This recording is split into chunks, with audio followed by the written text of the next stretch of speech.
In the cold rain of Baltimore, a billionaire suddenly ordered the car to stop. By the roadside, a poor girl was selling cakes. But it was her eyes that pulled him back nearly 30 years ago, back to the man who once saved him, and a promise he had never fulfilled. If you believe that kindness will always find its way back, please hit like, subscribe to the channel, and comment one word, kindness, so that stories like this can continue to be told. Stop the car. Malcolm Reed said that sentence just as the black sedan had passed Lexington Market Station less than 1 block. The driver looked at him through the rearview mirror, thinking he had misheard. The meeting with the board of directors was already almost 10 minutes late. Malcolm's phone kept vibrating on the seat beside him, but he did not look at the screen. Go back to the girl selling cakes. The rain had been falling since early afternoon. Not heavy enough to flood the streets, but persistent enough for the cold to seep through collars and cling to those forced to stand outdoors. Under the narrow awning of a closed store, Aaliyah Brooks held the basket of cakes close to her body. The plastic tarp she used covered the paper boxes, torn at one corner. Whenever the wind blew, she had to use her elbow to hold it down, while her 2 hands still carefully wiped away the water drops pooling on the box lids. "Freshly baked sweet potato cakes," she called out toward the stream of people walking quickly out of the station. "With pecans and cinnamon, $6 each." A man in an office coat looked at the basket of cakes, then looked at his watch. He shook his head without slowing his steps. 2 young women walked past. One stopped to ask the price, but after seeing the boxes without a brand label, they pulled each other toward the brightly lit coffee shop across the street. Aaliyah still thanked them. She had worked the laundry shift from 11 o'clock the night before until 7 in the morning. Returned home to change her mother's medication, slept less than 2 hours, then got up to mix the dough. The cakes were baked in a small kitchen with an old oven that was often hotter than what was marked on the dial. She had to rotate each tray midway so the surface of the cakes wouldn't burn, then carried them onto the bus just as the rain began to fall. In her pocket was an empty blood pressure medicine bottle, a piece of paper noting the price of the medicine, and a set of new batteries for the door sensor that had been malfunctioning for days. Denise had left the apartment twice in the past month. The first time, she just stood in the hallway because she couldn't remember which door was her home. The second time, a neighbor found her on the ground floor, wearing a nightgown, waiting for the husband who had died 9 years ago to return from the night shift. Aaliyah was still short, $38. She had sold 7 cakes.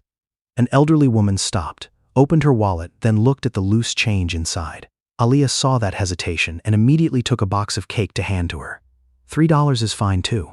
The woman shook her head. You'll lose money. This one is a bit lopsided. I can't sell it at full price. The cake was not lopsided at all. Both of them knew that. But the woman still accepted it. She placed 3 $1 bills into Aaliyah's hand, holding her hand longer than necessary, then walked away. Aaliyah put the money into the cloth bag worn across her chest. Her stomach tightened with hunger. But she did not look at the cake sitting in the corner of the basket that had a slight crack at the edge. A crack did not change the portion of medicine that needed to be bought before 8 o'clock that evening. The sedan stopped a few meters away from her. Malcolm stepped down without waiting for the driver to open an umbrella. He wore a dark gray coat. His leather shoes had just touched a puddle, and small, dirty drops splashed up. Passers-by recognized him. A few phones were raised, but Malcolm did not notice. For nearly 30 years, he had grown used to people seeing the name before seeing the person. That day, he himself stood looking at a stranger, as if the past had just stepped out of a door that did not exist. Aaliyah looked up as his shadow fell over the basket of cakes. Her eyes were amber brown. Around the iris was a pale golden ring that only became clearly visible when the light shone at an angle. Malcolm had once seen those eyes under the fluorescent light of an old auto repair shop. At that time, he was 28 years old, no longer had money to rent a room, slept in a car whose air conditioning had broken, and tried to keep an idea alive longer than his own faith in it. The man with those eyes had handed him the keys to the shop. Malcolm stood still to the point that Aaliyah had to pull the tarp to cover the cakes more tightly. "Do you want to buy a cake?" Her voice pulled him back to the cold, wet street. "How many are left?" "6. You'll take one." Aaliyah chose the one with the most evenly distributed layer of pecans, then placed it in a box. She did not change the way she worked because she recognized him. Still a thin layer of paper at the bottom. Still a clean cloth to wipe the edge of the box. Still a handwritten label noting the baking date. Malcolm handed her a $100 bill. Aaliyah looked at the bill but did not accept it. "I don't have enough change." "No change needed." Her hand paused on the box lid. The tiredness still lay beneath her eyes, but her expression had closed off. Then you can buy 16 cakes tomorrow. Today I'm only selling one cake at $6. Malcolm slowly withdrew the bill. He searched in his wallet for smaller bills, paid the exact price, then opened the box right there in the rain. The smell of sweet potato, brown butter, nutmeg and orange peel wafted up. He took a bite. The flavor was unlike any cake in his own hotels, but the way the pecans were roasted slightly over the fire brought back an old memory. Elijah used to bring this kind of cake to the shop on the nights they worked late. He always ate the burnt edge and left the nicer part for Malcolm. "What's your name?" "Aaliyah." "Your last name?" She hesitated for a beat. "Brooks." Rainwater ran from Malcolm's hair down his collar. "Was your father Elijah Brooks?" Aaliyah looked straight at him. The golden ring in her eyes appeared under the car's light. "Yes." Malcolm had to grip the cake box to keep his hand from shaking. "Where is he?" "My father has been dead 9 years." Aaliyah looked at his face longer, then her gaze stopped on the silver pin bearing the Reed mobility symbol on his lapel. Something in her changed. Not astonishment. Not joy. It was the recognition that had passed through many years of disappointment before finding the right face. She closed the lid of the cake basket, pulled the strap onto her shoulder and said very softly, "You are Malcolm Reed." He had not yet had time to answer when she stepped down from the awning, standing fully in the rain. "The person my father waited for until his very last year." Malcolm did not know which sentence hurt him more, the fact that Elijah had waited, or the fact that he only learned that after his old friend was no longer in this world. Rain clung to Aaliyah's eyelashes. She did not turn her face away. In that gaze there was no fierce hatred, only a disappointment that had been held too long until it became as cold and firm as stone. Malcolm had once stood before rivals wanting to take over the company, before hearings where every word could send the stock price plummeting. But never once had he found it as hard to open his mouth as at that moment. "I looked for him." The sentence sounded weaker than he wanted. Aaliyah pulled the basket strap back up. "After how many years?" Malcolm did not answer right away. His silence had already answered. A subway train glided past below, making the metal covering on the street vibrate slightly. The driver stood a few steps away, still holding the umbrella but not stepping closer. He understood there were reigns a person had to stand in alone. Malcolm recounted that when Reed Mobility received its first major contract, he had gone back to the old shop. The place had closed. He went looking for the house Elijah used to rent, but the Brooks family had moved away. The letters sent afterward were all returned. He hired people to search, but they only traced an old address on the west side of the city before losing the trail. He did not mention that after a few years, work had become a convenient reason to stop searching. Nor did he mention that the more successful he became, the more ashamed he felt facing the time he had let slip by. At first, he feared Elijah would think him ungrateful. Later, he feared Elijah had been right to warn that money could make a person delay even the most important things. Aaliyah looked at him as if hearing even the part he did not say. "My father was not that hard to find." The short sentence made Malcolm lower his eyes to the cake box that was growing soft from the rain. Right at that moment, a man wearing an orange reflective jacket walked quickly from the direction of the station. Jamal Carter was tall, broad-shouldered, his short-cropped hair still dotted with fine drops of water. He looked at Aaliyah first, checked her hands purple with cold, then looked at the man standing across from her. "You said you'd be back before 6. I still have 5 left." Jamal took the basket off her shoulder without arguing. He bought all 5 with $30 already folded in his pocket, as he had done many other evenings, though both of them understood he would share them with the maintenance crew at the station. Malcolm recognized the familiarity in the way Jamal pulled the tarp to cover the basket. He did not ask Aaliyah if she needed help because he already knew she would say no. "I can take you both home," Malcolm said. Aaliyah shook her head immediately. "No need." "At least let the driver." "I said no need." Her voice was not loud. It was precisely that calmness that left the refusal no room for negotiation. Malcolm took out a business card, wrote his private phone number on the back, then handed it to Aaliyah. She did not want to accept it. Jamal put his hand under the basket to keep it from sliding down, so she could free one hand to take the card. "Only if you want to know about your father," Malcolm said.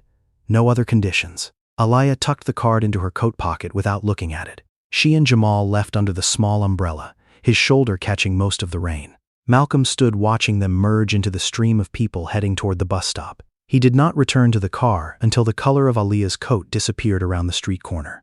The mother and daughter's apartment was on the third floor of an old brick building in West Baltimore. The narrow staircase smelled of dampness and laundry detergent. Aaliyah opened the door with 3 short knocks before turning the key, a habit so Denise would not be startled. Inside, the kitchen light was still on.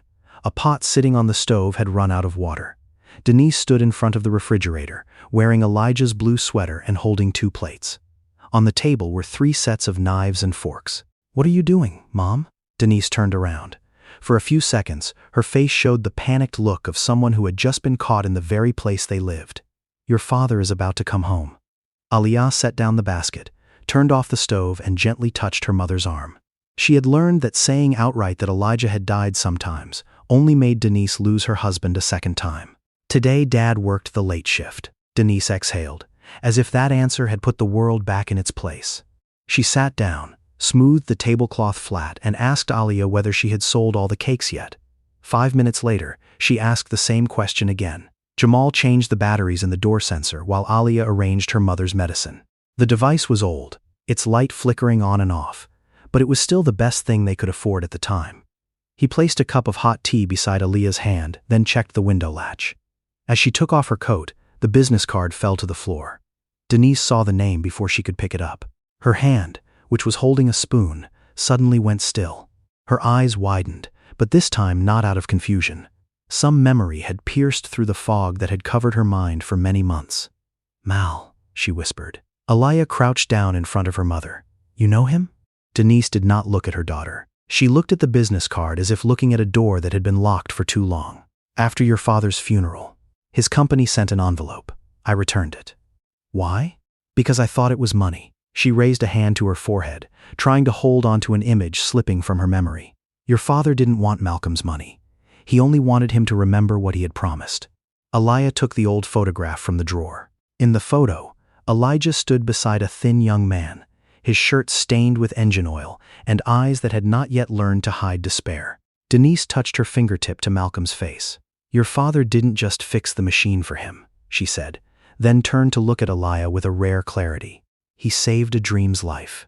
Aaliyah did not immediately ask what that dream was. She looked at her mother, waiting for another sentence to come, but the alertness on Denise's face had begun to withdraw like the last light of day.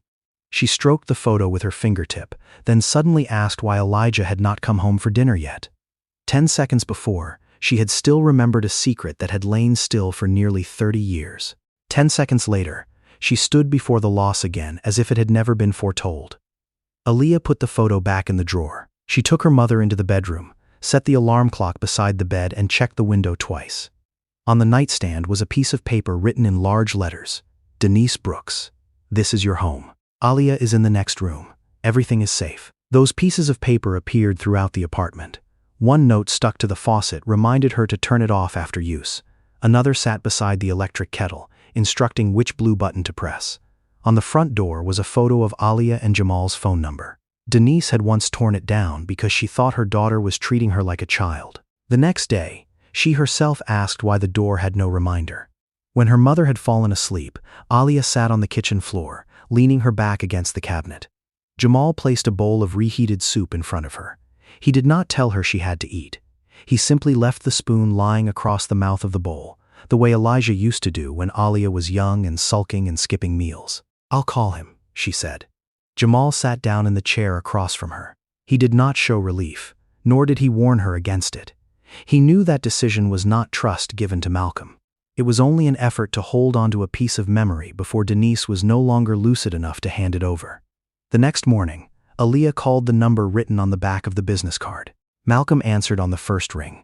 She set 3 conditions. He was to come alone, bring no assistant, let no one take photos, and not offer any money. Malcolm arrived at 4 o'clock in the afternoon. He stood in the hallway for nearly a minute before knocking. In his hands there were no flowers, gifts, or envelopes. He had memorized every condition Aaliyah had given, and knew that bringing anything at all could turn the meeting into an exchange she had never agreed to. Aaliyah opened the door, but did not invite him in right away. She looked behind him to make sure the hallway was empty, then leaned aside to let him pass. The small apartment was so compact that Malcolm only had to stand in the middle of the living room to see the whole kitchen, the bedroom door, and the dining table pushed against the window. Nothing was cluttered. Every object was arranged with the care of someone who knew that even one bottle of medicine placed in the wrong spot could turn into a disaster. Denise sat by the window, wearing a dark brown sweater with her hair neatly combed. Aaliyah had told her beforehand that there was a guest coming. She had asked the guest's name 4 times within an hour. When Malcolm walked in, Denise looked at him without showing anything. He sat down slowly in the chair across from her, keeping enough distance so she would not feel enclosed. "Hello, Denise." She tilted her head. A moment later, her eyes stopped on his 2 hands. "Do you still bite your nails when you're worried?" Malcolm looked down. His thumb was rubbing against the edge of his index fingernail, a habit he had thought he'd given up since he was 30. Aaliyah stood by the kitchen counter, not moving. Denise looked at Malcolm longer. The features on his face had changed, but those hands were still the hands of the young man who had once dropped a screw on the floor, then knelt searching for nearly an hour because he didn't have enough money to buy another. "Mal," she said. This time, Malcolm did not try to hide his emotion. He lowered his head, his shoulders sinking slightly, as if an old name had just removed from him an armor he had worn for too long. Denise told the story in scattered fragments. Some nights, Malcolm slept in the back seat of a car. Some nights, Elijah brought home a blueprint covered in engine oil, saying that young man had a good mind but was living like someone who didn't believe he deserved tomorrow. He let Malcolm use the shop after hours, gave him a spare key, and hid from her the money he had taken from the roof repair fund to buy parts. Malcolm listened without interrupting. He had remembered those nights, but did not know where Elijah had gotten the money from. It turned out every detail in the beginning of Reed Mobility was tied to another kind of hardship in this house. Denise suddenly stood up. She went to the drawer by the stove, opened it, then closed it again. Next, she checked the towel cabinet, the sugar box, and even the freezer. "Where's the wrench?" Aaliyah moved closer. "Which wrench, Mom?" "The one with the green handle. Elijah never let anyone use it." Denise turned to Malcolm. "You stripped its threads once." Malcolm remembered. The 14-inch wrench, its handle wrapped in green tape, because Elijah said a good tool should be easy to spot even in a dark shop. Denise kept searching. Aaliyah gently held her mother's wrists, bringing her back to the chair. It took several minutes before Denise stopped looking around, as if someone had just taken away a part of her husband's body. "I know a memory clinic," Malcolm said. "I can give you the information." "No special privileges," Aaliyah replied. "All right. Don't use your name to cut in line ahead of others. He'll just give you the address and phone number. You decide for yourself." Denise looked at the 2 of them as if she had just forgotten what they were talking about. Then she gripped Malcolm's wrist. "Have you read the notebook yet?" He froze. "What notebook?" "Elijah's car repair notebook. He wrote the promise in there." Aaliyah had never heard her father mention it. Denise said the notebook was always kept at the bottom of the toolbox, next to the wrench with the green handle. After the funeral, a man in a gray suit had come, claiming to have been sent by Malcolm's company to inventory the papers related to the prototype. "He didn't take the box," Denise said, each word broken. "He opened it, took the notebook and a stack of papers. I asked his name, but he had already gone down the stairs." Years later, when the mother and daughter had to move to a smaller apartment, Denise had sent the remaining tools to the church's storage. She did not remember having done that until that moment. Malcolm shot up to his feet. Denise looked at him, her voice growing lower like someone listening again to the sound of a door closing from 9 years ago. "The notebook left the house before I even knew what was written inside it. Malcolm left the apartment when it was already dark. In the car, he called the head of archives and requested that the entire records from the company's early founding years be opened, including every document that had been redrawn after Elijah's death. But before the call ended, his gaze stopped on the 3rd-floor window that was still lit. Behind the thin curtain, Aaliyah's shadow moved back and forth between her mother's room and the kitchen, always carrying a phone, a cup of water, or a medicine box. He remembered Elijah once saying that poverty was not just a lack of money. Poverty was also when a person was not allowed to make a mistake, because even one mistake was enough to make the whole household collapse. Nearly 30 years ago, Malcolm had understood that more clearly than anyone. He had once slept in an old car, used the restroom at a gas station to wash his face and change his shirt before meeting clients. His fuel-saving device prototype kept overheating. An investor had laughed right in the middle of a presentation, saying a man who couldn't afford to rent a workshop couldn't change an entire transportation industry. Elijah was the only one who did not laugh. He let Malcolm use the shop after hours, gave him a spare key, and stayed up many nights finding faults in the control unit. When Malcolm wanted to sell his last car to buy parts, Elijah placed a paper bag on the table. Inside was the replacement part already paid for. He only said the supplier had sent it by mistake and it couldn't be returned. Malcolm had believed that story for nearly 30 years. The next morning, he looked over reports about Denise, Aaliyah's rent invoices, and a work schedule that an assistant had gathered from public sources. He knew Aaliyah had asked not to receive money, but he convinced himself that a direct payment would be different from handing her a check. He thought that if she did not have to hold the money in her hand, her self-respect would not be hurt. He had the Reed Foundation pay the 3 months of overdue rent. That was the first mistake he made while believing he was correcting one. The next night, Aaliyah left home at 10:20 to take a laundry shift. She left Denise's morning medicine ready in the yellow box, stuck a note beside the kettle, and asked Jamal to call her mother at 6 o'clock. When she returned after 7 in the morning, she saw an envelope taped to the apartment door. Inside was a receipt for 3 months' rent, paid in full. There was no sender's name, but in the corner of the paper was the Reed Foundation's transaction code.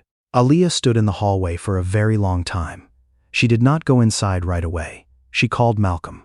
He was in a meeting when the phone vibrated. Seeing her name, he immediately stepped outside. "I told you not to accept money." Malcolm was silent for a beat. "I just wanted you to have time to take care of your mother. My father helped you when you slept in a car. Did he go meet your landlord and pay for you instead?" The question made Malcolm remember the mornings Elijah left a bag of cakes on the shop chair and pretended to say Denise had made too much. He had never once asked Malcolm if he was hungry. He had only created a way for the recipient to not have to admit he was in need. "I'm sorry," Malcolm said. "I'll cancel the transaction. The money has already reached the landlord. You can't turn it into something that never happened." That afternoon, Aaliyah went to Reed Mobility's headquarters. She was still wearing her laundry uniform. Her hair tied low and her shoes had a small tear near the toe. In the glossy stone lobby, everyone looked at her as if she had come to the wrong place. She placed the receipt along with an envelope containing the money she had borrowed from a community credit fund on the reception desk. Aaliyah could not afford to pay all 3 months at once, but she had signed a commitment to transfer installments to the Reed Foundation. She refused to let the debt turn into a gift. Malcolm came down to the lobby before she left. "You didn't need to do that," he said. "You didn't need to do what I already refused either." Aaliyah looked at him amid the walls, bearing her own company's name. "No, his company's name. You cannot honor my father by making his daughter feel she isn't capable of managing her own life." Malcolm took the envelope, but did not open it. He wanted to say she didn't need to work 3 jobs, didn't need to sell cakes in the rain, didn't need to fear a medicine bill. But he knew every one of those sentences began with what he wanted, not what she had chosen. Aaliyah's phone rang right at that moment. Pastor Helen Price called from the church. While cleaning out the basement, people had just found the old toolbox that Denise had donated years before. On its side was still written the name Aaliyah Brooks in white paint that had mostly peeled away. The lock had been pried open long ago. The green-handled wrench still lay under a layer of decayed rags. Beside it was an unopened envelope. On its face was written the name Malcolm Reed in Elijah's own handwriting. Aaliyah did not ask Pastor Helen to open the envelope over the phone. She told her to lock the basement and let no one touch the box until she brought Denise there herself. After years of having nothing left of her father except a few photographs and the sweater her mother still wore, a piece of Elijah's past had just appeared, right when the daughter he left behind was beginning to doubt everything she once knew. Malcolm offered to come along. Aaliyah looked at the envelope of money he was still holding, then said she had to go pick up her mother first.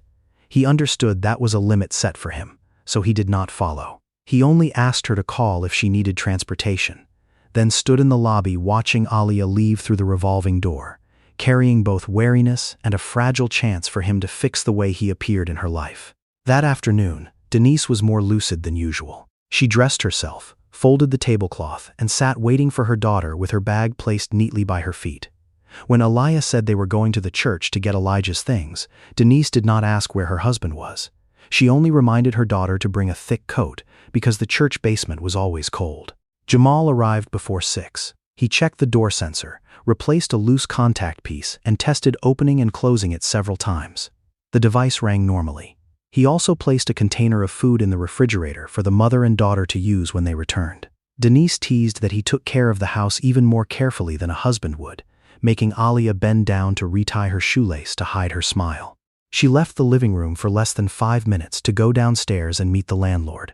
When she came back, The apartment door was ajar. Denise's coat was no longer on the hook. Her bag was gone, along with Elijah's old bus pass that she still kept in the drawer. The sensor had not sounded. Later, Jamal discovered that Denise had pulled the door very slowly, just enough that the old contact point did not fully separate. A small flaw in a cheap device had opened up the largest gap of Aaliyah's life. She stood frozen at the threshold. Fear came too quickly, colder than the wind in the hallway. On the table, 3 buttons Denise had just been sorting still lay in a straight row. The cup of tea was still warm. Jamal asked whether Denise was wearing shoes, what color coat she had on, and the last place she had mentioned. Malcolm was on his way to the church when he got the news.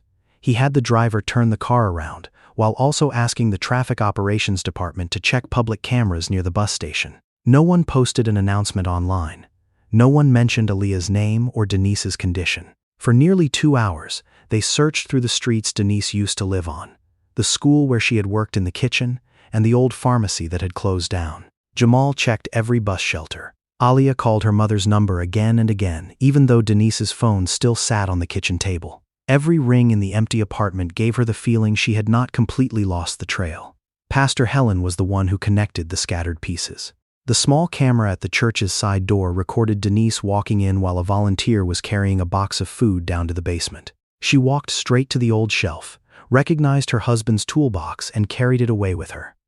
No one stopped her because everyone knew the box belonged to her family. Before Elijah passed away, he used to take Denise to the old bus depot after her late shifts ended.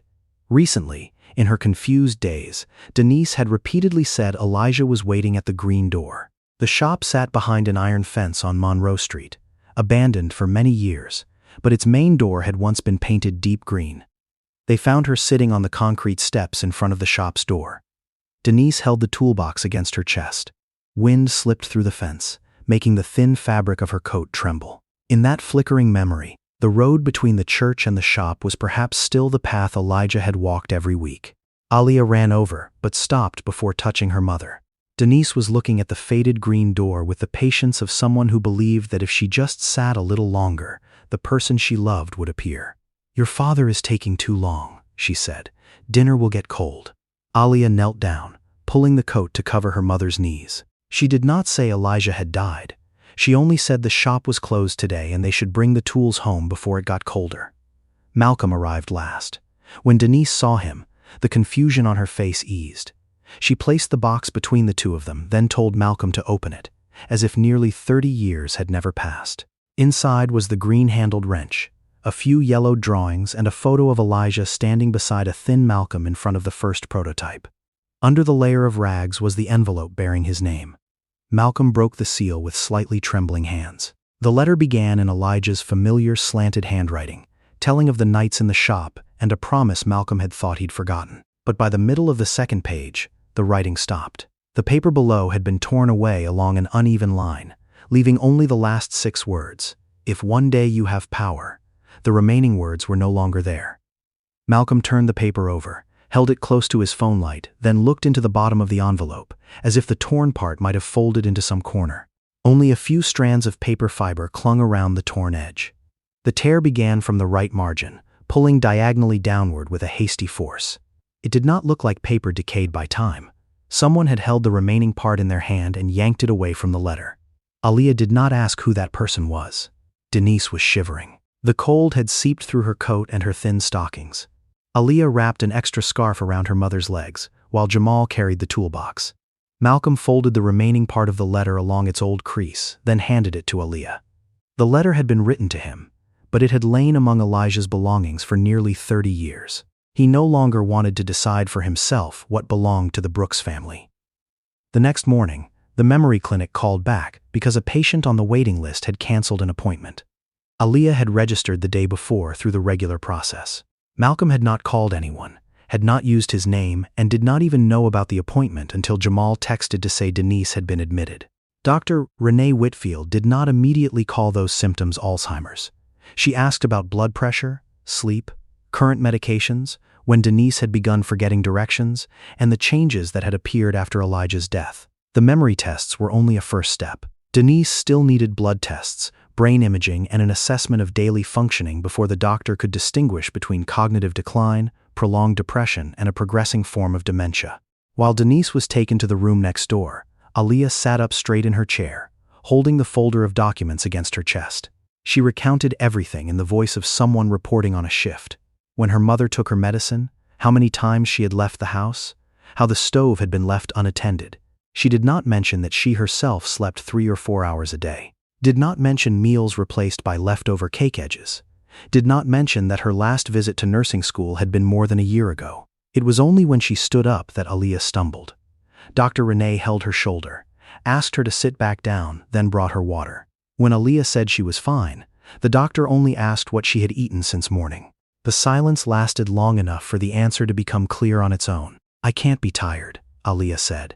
"If I get tired, who will remember for my mother?" Dr. Renee said love did not make the human body immune to exhaustion. The Alzheimer's Association's 2026 report states that nearly 13 million Americans are providing unpaid care for someone with Alzheimer's or other forms of dementia. In 2025 alone, they provided more than 19 billion hours of care, with an estimated value of more than $446 billion. Those numbers did not turn devotion into money. They only showed that an entire society was leaning on a heavy labor that very few people ever saw. Aaliyah looked down at the water bottle in her hand. For the first time, someone had placed her exhaustion somewhere other than the category of not trying hard enough. The doctor did not tell her to hand her mother over to a care facility. She suggested smaller things: a safety lock, an identification bracelet, a caregiver support group, and a few hours of respite each week with someone to fill in. Aaliyah did not agree right away, but she took the list, folded it in half, and tucked it into her pocket instead of leaving it on the table. That afternoon, Malcolm spread Elijah's letter out under the low lamp in his study. The first half page told of the nights the prototype kept failing. Elijah had found an overheating point in the control unit, then used the money set aside for roof repairs to buy new parts. He did not see it as an investment. He believed that a well-timed chance could save a person from turning into a bitter version of himself. Malcolm held the torn edge under a magnifying glass. The pinholes near the top corner reminded him of Reed Mobility's first legal file. When the company was preparing to raise capital, all documents related to the prototype had been photocopied and filed together. He called the archive at 6:12. The staff found a file under the name Aaliyah Brooks, established from the company's early years. The log showed it had been reopened and resealed for the last time 9 years ago, just a few weeks after Elijah passed away. The intake slip noted a repair notebook, a few drawings, and a torn piece of personal letter, received by an archive contractor sent by the legal department. The man in the gray suit finally had a trace. Malcolm requested the entire file be sent up. The other end of the line went silent. "The file is no longer in the archive, sir." "Who took it?" The sound of a keyboard clicked. The request had been signed at 8:12 that morning, less than a day after the video of Malcolm buying the cake had begun to spread. The person who signed for it did not belong to the legal department. On Malcolm's screen appeared a name from the communications department: Vanessa Cole. Vanessa Cole was on the 17th floor, in Reed Mobility's image production room, when Malcolm walked in without knocking. On the large wall in front of her were dozens of frames taken from the video outside Lexington Market Station. Aaliyah stood under the awning, her hair wet, both arms wrapped around the basket of cakes. Malcolm stood across from her in the rain.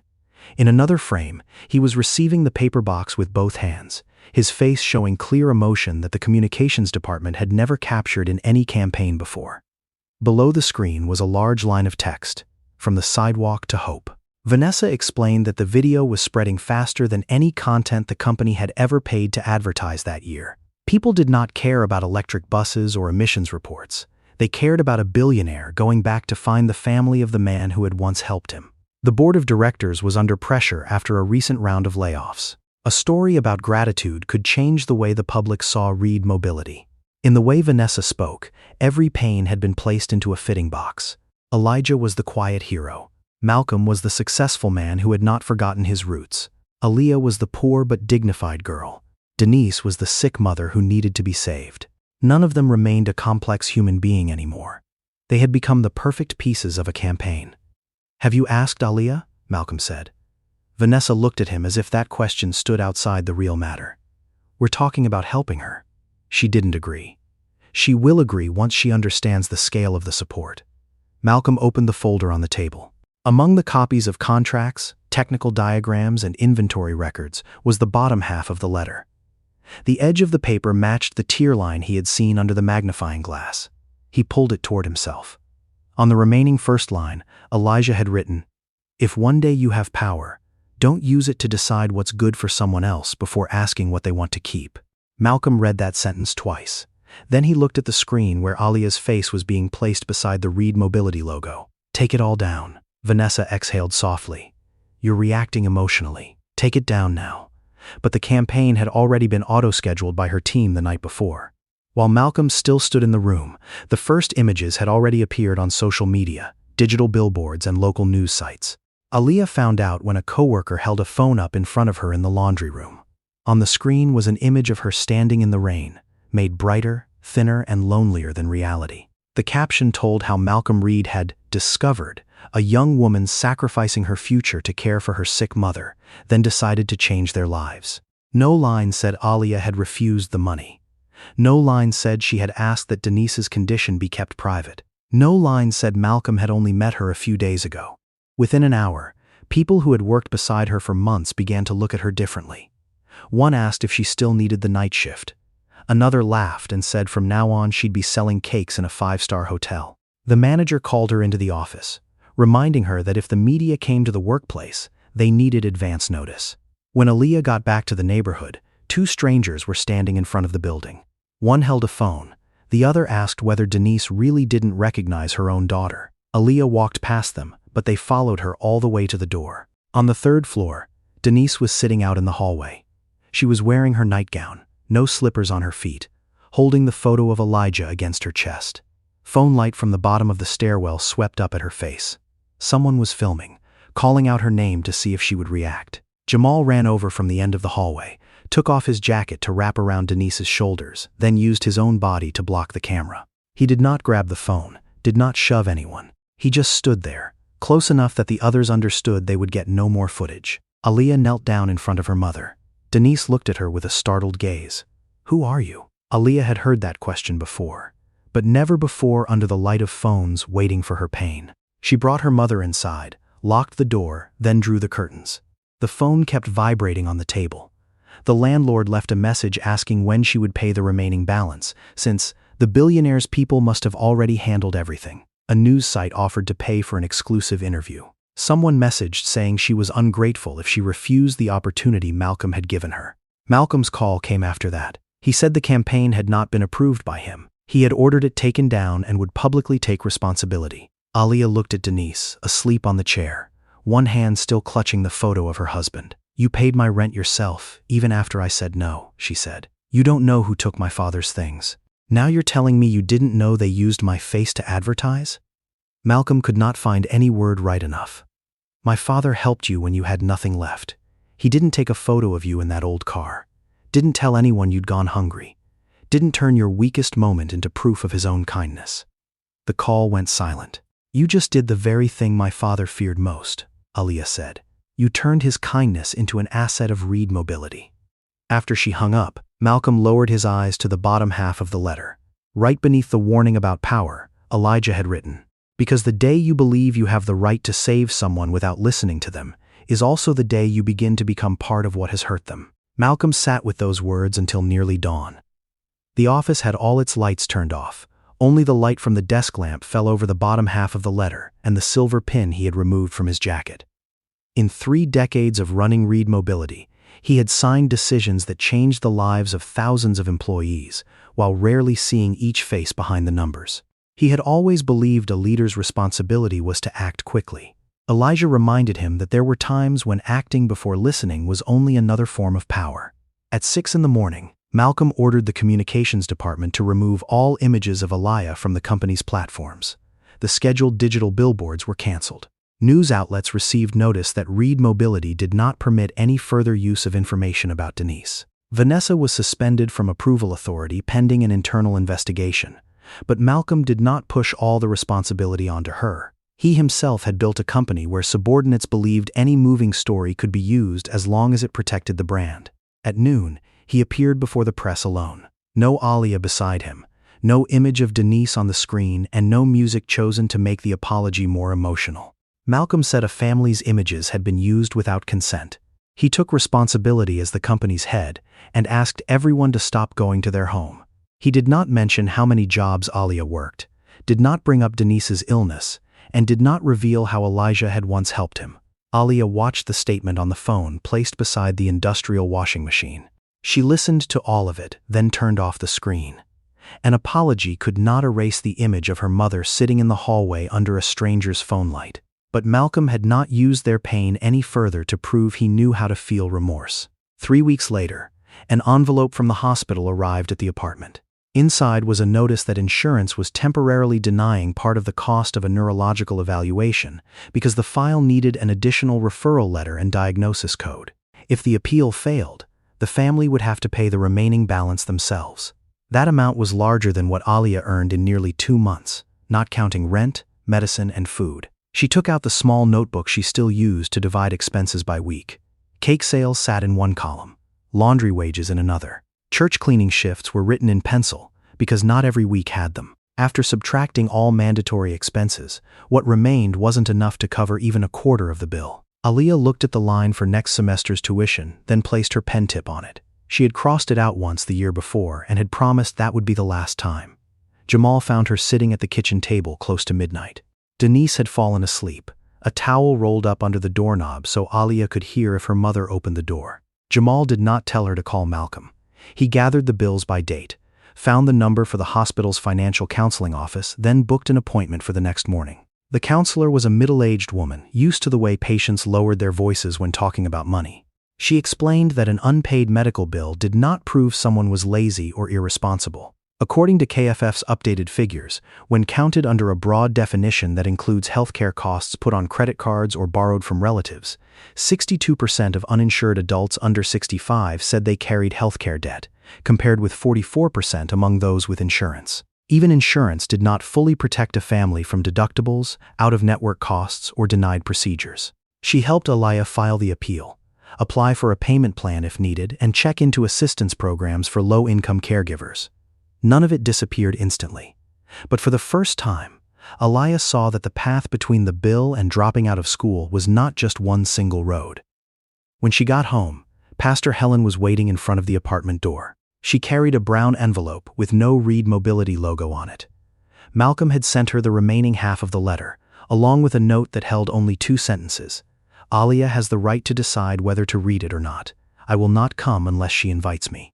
Aaliyah placed the envelope on the table and left it there all afternoon. She changed her mother's medicine, cooked soup, called insurance back, and baked a new batch of cakes. Denise walked past the table 3 times. The 4th time, she stopped, touched Elijah's handwriting on the edge of the paper, then sat down. Your father wrote this when he was still afraid he wouldn't live long enough to say it all. Aaliyah opened the envelope. The half-page matched perfectly with the part Malcolm had already given her. Elijah wrote that he did not need his name on the company, did not need shares, and even less wanted his family treated like the heir to a debt. He only asked Malcolm to remember the young men who once stood outside the shop because they had no diploma, the mothers who dropped out of school to care for relatives, and the children who grew up believing opportunity always belonged to some other neighborhood. The final line was written bolder. If you only help my family, you are paying off a debt. Open a place where the whole neighborhood can learn a trade, be paid, and walk in through the front door without having to tell how hard their lives have been. That handwriting made Aaliyah put the letter down. For 9 years, she had thought her father had waited for Malcolm to return because of a private debt. In her memory, Elijah used to sit by the window on his birthday, occasionally looking at his phone, then saying some promises needed time to find their way back. Aaliyah had once thought that was the disappointment of a poor man who had mistakenly helped a rich one. Only now did she understand her father had not been waiting for a check. He had been waiting to see whether the kindness he'd once given would grow into something useful for others. Denise sat beside her, both hands resting on her knees. She looked at her husband's handwriting for a long time, but did not read it aloud. Perhaps she remembered. Or perhaps she only recognized the familiar slanted strokes her hand had looked at for so many years. When Aaliyah asked when her father had written the letter, Denise smiled. Before he knew how weak his heart had become, Aaliyah meant to ask further, but the memory in her mother's eyes had already closed. Denise stood up, walked toward the kitchen, then opened the cabinet looking for a cup sitting right in front of her.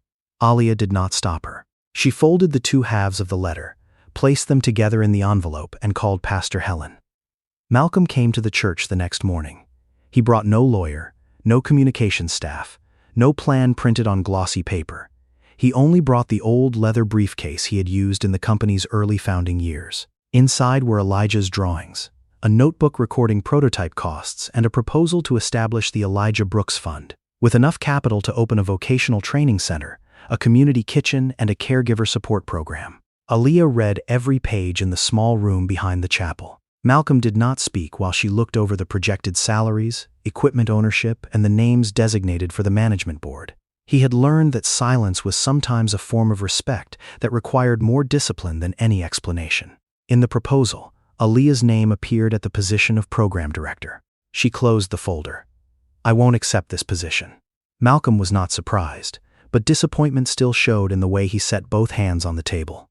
Aaliyah explained that she had not finished her nursing program, had never run an organization, and did not want to be placed in the big chair just because her family's story had moved others.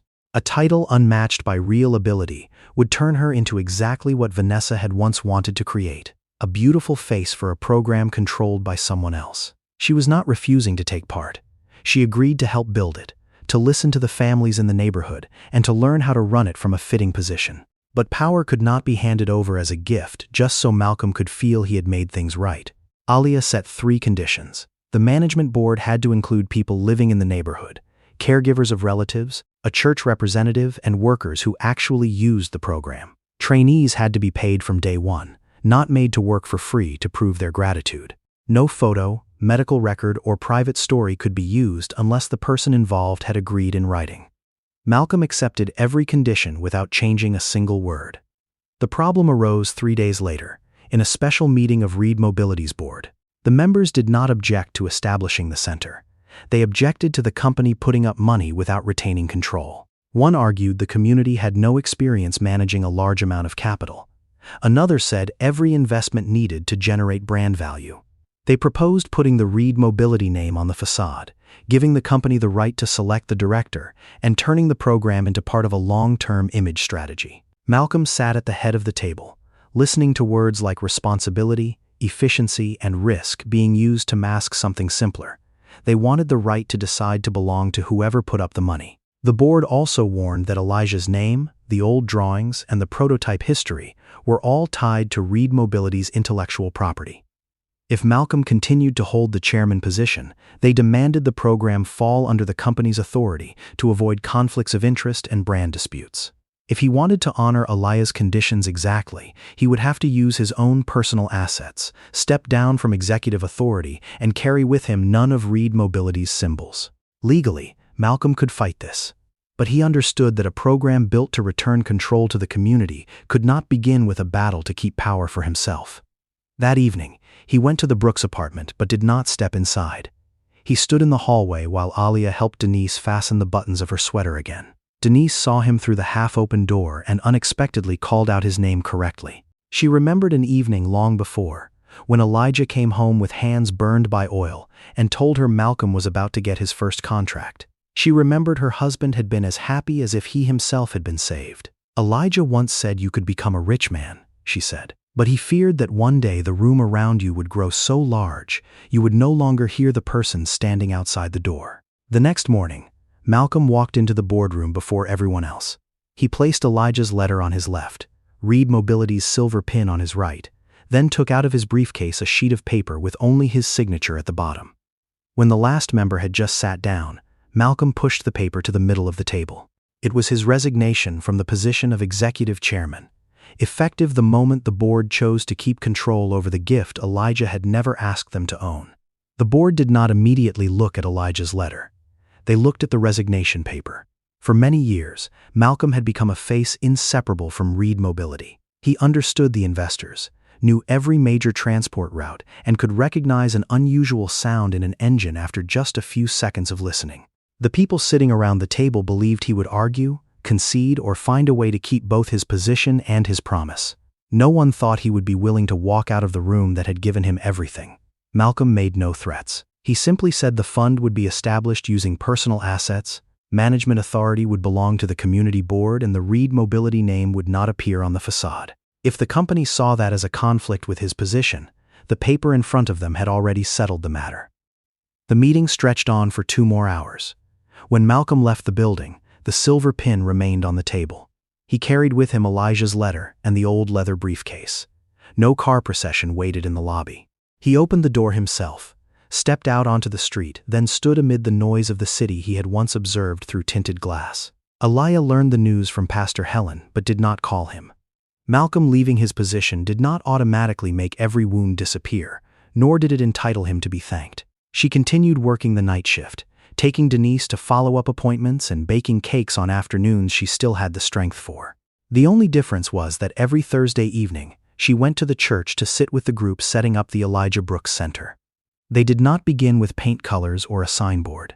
They began with the people who would walk through that door. A grandmother raising 2 grandchildren wanted classes held after school hours. A man who had lost his job at 53 needed a program with no age limit. Caregivers of relatives wanted a quiet room where they could leave a family member sitting safely for a few hours without being seen as a burden. In the meeting about the community kitchen, the setup group read a report from the USDA's Economic Research Service. In 2024, 13.7% of American households, equivalent to 18.3 million households, had been uncertain whether they had enough food due to lack of money or resources. Among them, 7.2 million households experienced a more severe level, where food intake was reduced and normal eating patterns were disrupted. The numbers did not stay on the screen for long. An older woman sitting at the end of the table asked the more important question. If she had no money, would she have to stand in line in front of a camera to receive a bag of food? Aaliyah answered there would be no camera. The kitchen was built a different way. Those who could pay a low price would pay. Those who could not yet pay could still take food home, with no need to explain the reason in front of a crowd. When able, they could contribute an hour organizing storage, folding boxes, or guiding newcomers. No one had to use their pain as a passport. The trade workshop next door paid wages from day one, even for trainees who had only just learned to hold a tool. Aaliyah's insurance appeal was later partially approved. The remaining balance went into a payment plan she signed herself. Malcolm did not know the amount and did not pay it for her. What he contributed was a shared assistance fund, with public standards and an independent board reviewing every eligible family. Subsequent evaluations confirmed Denise was living with a progressive form of dementia, compounded by vascular disease and long-term hypertension. Medication and a stable routine did not bring back the memories she had lost, but they did make some of the panicked days less frequent. Aaliyah learned not to force her mother back into the present every time she went looking for Elijah. 6 months later, the church's old building lit up again. Aaliyah did not become director. She took the position of trainee coordinator, working 3 days a week and returning to nursing school on a part-time schedule. Her name was on the contract, along with a clear salary, working hours, and supervisor. Vanessa left Reed Mobility after the internal investigation. She sent Aaliyah a private apology, asking for no public forgiveness. Aaliyah read it, then put it in a drawer. Some apologies do not build friendship, but can still be a first step of accountability. Jamal helped install shelves in the kitchen on his evenings off. One day, he handed Aaliyah the last cake from a test batch and said he had paid full price. She looked at the $5 bill and the $1 bill already folded in his hand, then put them back into the coat pocket where they had been all along. Aaliyah did not expose the lie. She simply broke the cake in half. On opening day, the green-handled wrench hung on the wall behind the bakery counter. Below it was only a small plaque bearing the name Aaliyah Brooks. No company logo, no photo of Malcolm, and no story about a billionaire who had saved the neighborhood. Malcolm arrived early, wearing a simple jacket and helping set up chairs. When Denise walked in, she looked at him for a long time. He waited for a flicker of recognition, but her eyes held only the politeness reserved for a stranger. "Who is this, honey?" Aaliyah adjusted her mother's scarf. "An old friend of Dad's." Denise looked at Malcolm's hands, then looked at the wrench on the wall. She took the still-warm sweet potato cake from the tray, placed it on a plate, and pushed it toward him. A friend of Elijah's shouldn't go hungry. Malcolm accepted the plate with both hands. Behind him, the front door had just opened, and the first trainees were walking in. They walked through the door that Elijah had once hoped would someday open for the whole neighborhood. Some came to learn how to fix engines. Some wanted to find a job after years of caring for a relative. Some just needed a hot meal without having to stand in front of anyone to prove how hard their life had been. None of them knew the full story, that had started with a young man who once slept in an old car, a mechanic who had shared the keys to his shop, and a girl who sold cakes in the rain but refused to accept more than the value of what she made. Perhaps that was also what Elijah wanted. True kindness does not make the recipient bow their head. It does not photograph their weakest moment to prove how generous the giver was. It opens a door, hands over a tool, creates an opportunity, then quietly steps aside so the other person can keep walking on their own 2 feet. It took Malcolm nearly 30 years to understand that repaying a debt of gratitude was not returning with an enormous check. Aaliyah, too, had to pass through many wounds before she believed that accepting help did not mean losing her dignity. And Denise, though she could not hold on to every memory, still kept the most important thing in her heart. A friend of Elijah's shouldn't go hungry. Perhaps in each of our lives, someone like Elijah has appeared too. Someone who helped us when no one was watching, believed in us when we no longer believed in ourselves, or gave us a chance they never asked to be repaid for. What in this story moved you the most? Was it Aaliyah's self-respect, Elijah's quiet sacrifice, Denise's days of remembering and forgetting, or the moment Malcolm finally understood that helping someone does not mean having the right to decide for them? Share your feelings in the comments. You can also tell us about someone who once helped you get through a hard time, or the story of a relative or friend you still always remember. Who knows? Your words might become the encouragement someone out there really needs to hear today. Thank you for staying until the very last moments of this story. Wishing you and the people you love always meet kindness at the right moment, and always have enough generosity to pass that kindness on to someone else when they need it. See you again in the next story.